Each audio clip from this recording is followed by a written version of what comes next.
ஸ்ரீலங்கன் ஷீலா மீன் கறி, அதாவது வஞ்சர மீன் கறி எப்படி தயார் செய்வது என்பதை பார்ப்போம். முதலில் ஒரு சட்டியை அடுப்பில் வைத்து அதில் சிறிதளவு ஆயில் விடுகிறேன். அதன் பின் வெங்காயம், பச்சை மிளகாய், கருவேப்பிலை, வெந்தயம், உள்ளி இவற்றையெல்லாம் போட்டு வதக்கிவிட்டு வஞ்சர மீன் எடுத்து சுத்தம் செய்து சிறு சிறு துண்டுகளாக கட் பண்ணி அதனையும் போட்டு மிக்ஸ் பண்ணி விட்டு 2 டீஸ்பூன் கறி மிளகாய் தூள், 2 டீஸ்பூன் மல்லித்தூள், 1 டீஸ்பூன் மஞ்சள் தூள், 1 டீஸ்பூன் உப்பு, தேவைக்கேற்ப உப்பு, இவற்றையெல்லாம் போட்டு நன்றாக மிக்ஸ் பண்ணுங்கள்.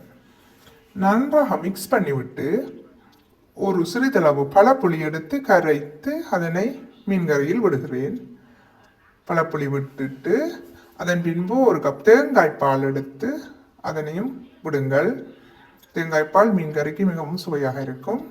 தேங்காய் பால் விட்டு கறியை நன்றாக மிக்ஸ் பண்ணுங்கள். மிக்ஸ் பண்ணிவிட்டு ஒரு 10 நிமிடங்களுக்கு அதை மூடிவிட்டு நன்றாக வேக வைத்து இறக்கவும். மிகவும் சுவையாக இருக்கும். நீங்களும் இந்த முறையில் ஒரு முறை செய்து பாருங்கள்.